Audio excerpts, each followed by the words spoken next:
அனைவருக்கும் வணக்கம். நிறைய படித்து மூளையை குறைவாக பயன்படுத்துபவன் சிந்தனை என்னும் சோம்பலில் விழுகிறான் என்ற ஆல்பர்ட் ஐன்ஸ்டீன் அவர்களின் பொன் வரிகளை நினைவு கூர்ந்து இன்றைய வேலைவாய்ப்பு செய்தியை பார்ப்போம். இன்றைய வேலைவாய்ப்பு செய்தியானது மெட்ரிக் பள்ளியில் ஏற்பட்டிருக்கக்கூடிய ஆசிரியர் வேலைவாய்ப்பை பற்றி பார்ப்போம். அதற்கு முன்னதாக நீங்கள் ஆசிரியர் மலை சேனலுக்கு புதியவராக இருந்தால் நம்ம சேனலை சப்ஸ்கிரைப் பண்ணிக்கோங்க. மேலும் கல்வி சார்ந்த தகவல்களை உடனுக்குடன் தெரிந்து கொள்வதற்கு ஆசிரியமலர்.com என்ற இணையதளத்து மூலமாகவும் தெரிஞ்சுக்கலாம். இப்போ வாங்க வீடியோக்குள்ளே போகலாம். Teachers wanted. மெட்ரிக் பள்ளியில் ஏற்பட்டிருக்கக்கூடிய ஆசிரியர் வேலைவாய்ப்பு. முதலாவதாக பிஜி டீச்சர்ஸ், அதாவது மெட்ரிக் பள்ளியில் பிஜிடின்னு சுருக்கமாக சொல்லுவாங்க. இந்த பிஜி டீச்சர்ஸ்க்கு தமிழ் பாடத்துக்கு வேக்கன்சி இருக்குது. இது பெரும்பாலும் 11ஆம் வகுப்பு 12ஆம் வகுப்பு எடுக்கக்கூடிய ஆசிரியர்கள். அடுத்ததாக பார்த்தீங்கன்னா கெமிஸ்ட்ரி பாடத்துக்கு வேக்கன்ட் இருக்குது. இந்த பிஜிடியில் இந்த 2 பாடத்துக்கு மட்டும் வேக்கன்சி கொடுத்துருக்காங்க. இதற்குரிய கல்வி தகுதியானது எந்த பாடம் நீங்கள் அப்ளை பண்ணுறீங்களோ அந்த பாடத்துக்குரிய பிஜி ப்ளஸ் பிஎட் முடிச்சிருக்கணும். இவர்களுக்குரிய சம்பளம் பற்றி எதுவும் கொடுக்கல. ஆண்கள் பெண்கள் அனைவரும் விண்ணப்பிக்கலாம். அடுத்ததாக பார்த்தீங்கன்னா பிரைமரி இன்சார்ஜ், பிரைமரி ஸ்கூலுக்கு இன்சார்ஜ் தேவைன்னு சொல்லியிருக்காங்க. இவர்களுக்குரிய கல்வி தகுதியும் அதே மாதிரி தான் யூஜி அல்லது பிஜி ப்ளஸ் பிஎட் முடிச்சிருக்கணும். எந்த படத்துலையும் முடிச்சிருக்கலாம். இவங்களுக்கு 3 இயர்ஸ் 3 வருஷம் எக்ஸ்பீரியன்ஸ் இருக்கணும்னு சொல்லியிருக்காங்க. அடுத்ததாக பாருங்கள், இவர்களுக்குரிய சம்பளத்தையும் இவங்க டீட்டெயிலாக கொடுக்கல. எல்லாமே இன்டர்வியூ தான் சொல்லுவாங்க போல். அடுத்ததாக பாருங்கள் பிரைமரி டீச்சர்ஸ். இந்த பிரைமரி டீச்சர்ஸ் அனைத்து பாடங்களுக்கும் பிரைமரி டீச்சர்ஸ் வாண்டட் கொடுத்துருக்காங்க. இப்போ பிரைமரி டீச்சர்ஸ்னாலே 1 முதல் 5ஆம் வகுப்பு, அதாவது பெரும்பாலான ஸ்கூலில். சில ஸ்கூலில் என்ன செய்கிறாங்கன்னா ஏஜிலே ஒரு சில ஸ்கூலில் டிகிரி படித்தவங்கள பிஎட் படித்தவங்கள எடுத்துக்கிறாங்க. இவங்க பிரைமரி டீச்சர்ஸ்னு சொல்லி கொடுத்துட்டு அனைத்து விதமான பாடத்திற்கும் காலி பணியிடம் வேக்கன்சி இருக்குதுன்னு சொல்லியிருக்காங்க. அது முதலாவது பாருங்கள் தமிழ் பாடம். அடுத்ததாக பார்த்தீங்கன்னா ஆங்கிலம் இங்கிலீஷ். அடுத்ததாக கணிதம் மேக்ஸு. அப்புறம் சயின்ஸுனால் ஒரு சில நண்பர்களுக்கு கேட்குறீங்க, சயின்ஸில் நான் பாட்டனி வச்சுருக்கேன், சுவாலஜி வச்சுருக்கேன், கெமிஸ்ட்ரி வச்சுருக்கேன், ஃபிசிக்ஸ் வச்சுருக்கேன்னு சொல்கிறாங்க. எந்த பாடமாக இருந்தாலும் சயின்ஸ் காமன் சப்ஜெக்ட்னால் அதுக்குள்ளே அடங்கிடும். நீங்கள் எது இருந்தாலும் நீங்கள் இதுக்கு அப்ளை பண்ணிக்கலாம் சயின்ஸுக்கு. அடுத்ததாக பார்த்தீங்கன்னா சோசியல் சயின்ஸ். சோசியல் சயின்ஸுக்கு ஒரு நண்பர் கேட்டிருந்தார். சோசியல்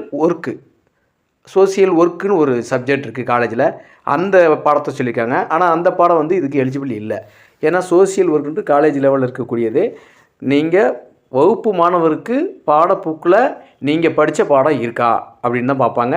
இப்போ சோசியல் சயின்ஸில் வரலாறு, குடிமையியல், புவியியல் இந்த 3 பாடங்கள் உள்ளடக்கி இருக்கணும்.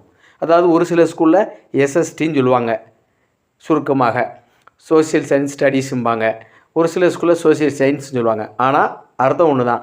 வரலாறு, குடிமையியல், புவியியல் இந்த 3 பாடம் தான் உள்ளடங்கி. இந்த 3ல் நீங்கள் எதை படிச்சிருந்தாலும் இந்த சோசியல் சயின்ஸ் பாடத்துக்கு நீங்கள் அப்ளை பண்ணிக்கலாம். அடுத்த பார்த்தீங்கன்னா கம்ப்யூட்டர் சயின்ஸ் கேட்டிருக்காங்க. பெரும்பாலும் பிசிஏ முடிச்சிருந்தா போதுமானது, இல்லை எம்சிஏ முடிச்சிருக்கலாம். அதாவது மாஸ்டர் ஆஃப் கம்ப்யூட்டர் அப்ளிகேஷன். அதுக்கடுத்து கம்ப்யூட்டர் கோர்ஸ் நிறையா இருக்குது. அதில் பைத்தான் இருக்குது, C++ நிறையா வச்சுருக்கீங்க. அதில் நீங்கள் என்ன படிச்சிருக்கீங்களோ அதை வச்சு நீங்கள் அப்ளை பண்ணிக்கலாம். அடுத்து ஹிந்தி லாங்குவேஜில் ஹிந்தி கொடுத்துருக்காங்க.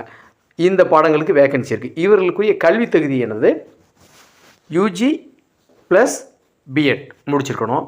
அதை தவிர்த்து நீங்கள் பிஜி முடிச்சிருந்தாலும் ஏற்றுக்குருவாங்க. அதுக்கு மேற்படிப்பு நீங்கள் என்ன இருந்தாலும் ஏற்றுக்குருவாங்க. இது குறைந்தபட்ச கல்வி தகுதி. அதே மாதிரி பார்த்திங்கன்னா இந்த பணியிடங்கள் அனைத்திற்குமே குறைந்தபட்சம் 3 ஆண்டுகள் பணி அனுபவம் வேணும்னு சொல்லியிருக்காங்க. அதாவது பிஜி டீச்சர்ஸ், பிரைமரி இன்சார்ஜ், அடுத்ததாக பிரைமரி டீச்சர்ஸ் ஆல் சப்ஜெக்ட் கொடுத்துருக்காங்கல்ல, அனைத்து விதமான காலி பணியிடங்களுக்கும் இந்த ஆசிரியர் போஸ்ட்டுக்கும் 3 வருஷம் எக்ஸ்பீரியன்ஸ் கேட்டிருக்காங்க.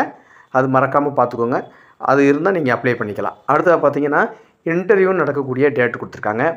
ஆல் ஒர்க்கிங் டேஸு இவங்க ஸ்கூல் கேம்பஸ்லேயே நடக்கும்னு சொல்லிட்டாங்க.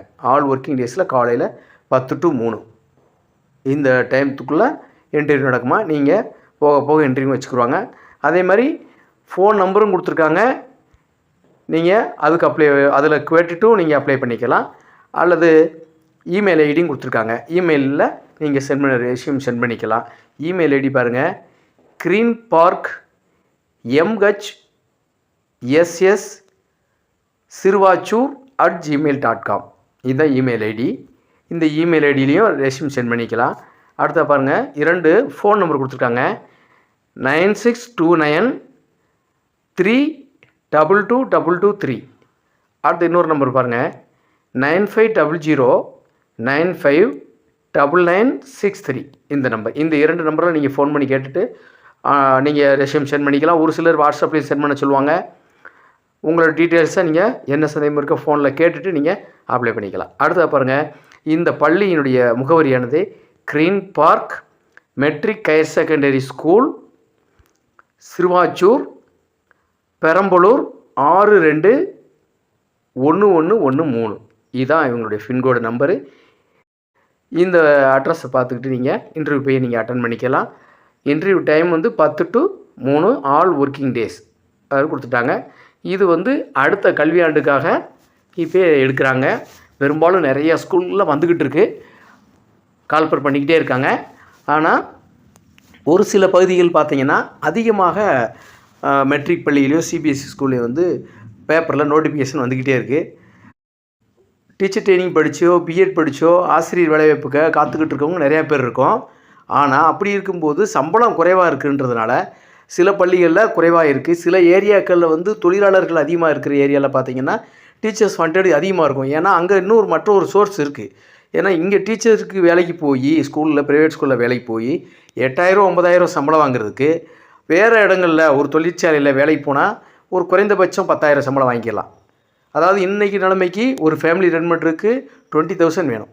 அப்போ நம்மளுடைய அடிப்படை வசதிகள் நிறைவு செய்வதற்காகவே இந்த தொழில் விட்டு நம்ம வேறு தொழில் போக வேண்டியது இருக்குது. அந்த காலகட்டத்தில் அந்த சூழ்நிலையில் இருக்கும். அதனால் ஒரு குறிப்பிட்ட ஏரியாக்களில் பார்த்திங்கன்னா திருப்பூர் ஏரியாக்களில் பார்த்திங்கன்னா மில் ஜவுளி இதெல்லாம் அதிகமாக இருக்கிறனால அங்கே வந்து டீச்சர்ஸ் வாண்டட் அதிகமாக இருக்குது. ஏன்னா அங்கே சம்பளம் டீச்சர்ஸ் கம்மியாக இருக்கிறதுனால எல்லாம் டீச்சர் வேலையை விட்டுட்டு வேறு தொழில் போயிடறாங்க. அதே மாதிரி இப்போ விருதுநகர் மாவட்டத்தில் சிவகாசி கோவில்பட்டி அந்த ஏரியாவில் பார்த்திங்கன்னா பட்டாசு தொழில் அதிகமாக இருக்குது. அங்கே எல்லாருமே பார்த்திங்கன்னா வேறு தொழிற்சாலைக்கு போயிடறாங்க. அங்கே போனால் அதிக சம்பளம் கிடைக்கும், இந்த தொழில் தேவையில்லை அப்படின்னு மாறிடுறாங்க. இப்படி ஒரு சூழ்நிலை தான் தமிழ்நாட்டில் இருக்குது. அதுவும் நம்ம டீச்சருக்கு படிச்சுட்டு காத்துக்கிட்டு இருக்கக்கூடிய வேலைவாய்ப்பு இல்லாத நபர்களுடைய நிலைமை ரொம்ப கொடுமையாக இருக்குது. அடுத்ததாக பாருங்கள், இந்த சூழ்நிலையில் அரசாங்கமும் பார்த்திங்கன்னா வேலைவாய்ப்புக்கு புதிய ஆட்களை நியமனம் செய்யாமல் இருக்குது. டெட்டில் பாஸ் பண்ணவங்களும் தொடர்ந்து போராடிக்கிட்டே இருக்காங்க. அரசு ஊழியர்களும் ஆசிரியர்களும் அவங்களுடைய இடத்தை ஃபில் பண்ணுறதுக்காக வேக்கன்சி ஃபில் பண்ணுங்கன்னு சொல்லி அவங்களும் ஒரு வகையில் கோரிக்கை வச்சுக்கிட்டு இருக்காங்க. இந்த சூழ்நிலையில் நாம் தொடர்ந்து போராடிக்கிட்டே இருக்க வேண்டியிருக்கு. எல்லாம் இந்த கிராமத்தில் சொல்லுவாங்கள்ல, ஒரு ஜான் வயிறுக்காக இந்த போராட்டம். சரிங்க நண்பர்களே, இந்த வீடியோ உங்களுக்கு பிடிச்சிருந்தால் லைக் பண்ணுங்கள், உங்கள் நண்பர்களுக்கும் ஷேர் பண்ணுங்கள். மறக்காமல் நம்ம ஆசிரியமான சேனலுக்கு சப்ஸ்கிரைப் பண்ணுங்கள். நன்றி, வாழ்க வளமுடன்.